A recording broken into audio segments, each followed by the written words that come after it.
Kazibari heritage স্টেটে আপনাদেরকে স্বাগত। আমাদের এই হাভেলিটি অনেক প্রাচীন হওয়ায় আমাদের নির্ধারিত সুলতানি আমলের সেই কাজিরবাগের কবরস্থান ছাড়াও অনেক কবর আমাদের এখানে রয়েছে। অন্দরের কবরস্থানের মধ্যে রয়েছে 1880, 1826, 22 এবং 1918 সালের কবর। কাজী আব্দুর রউফ সাহেবের স্ত্রী রইসুন্নেসা খানম, উনি শিয়া ধর্ম অবলম্বী ছিলেন।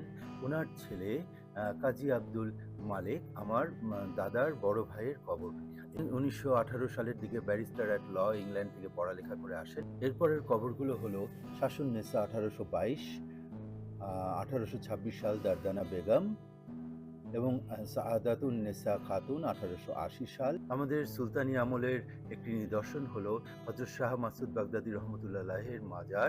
এটি অতি প্রাচীন বই তারিখে ঢাকা এবং আসুদাগানে ঢাকা দুটোতেই এ মাজারের কথা উল্লেখ করা হয়েছে। পরিবারের প্রাচীন গাথায় কথিত আছে যে তারা 4 ভাই ধর্মপ্রচার করতে এদেশে আসেন। তাদের একজনের কবর সেই কাজিরবাগে, আরেকজনের এই খানেখোদা মসজিদ, কাজীবাড়ি মসজিদের পাশে আরেকজনের মকবর, এবং আমাদের বংশের শেষ পীর সাহেব কাজী আব্দুর রউফ সাহেবের 1921 সালে তার মকবরটিও এখানে অবস্থিত। বাসা প্রাঙ্গণের সেই সুলতানি আমলের পীর সাহেবদের হাতে তৈরি এই মসজিদটি, এখানে কষ্টি পাথর, কোয়াবনামা পাথর, এখানে আরো কিছু কবর রয়েছে যেগুলো মাটির তলে বিলীন হয়ে গিয়েছে।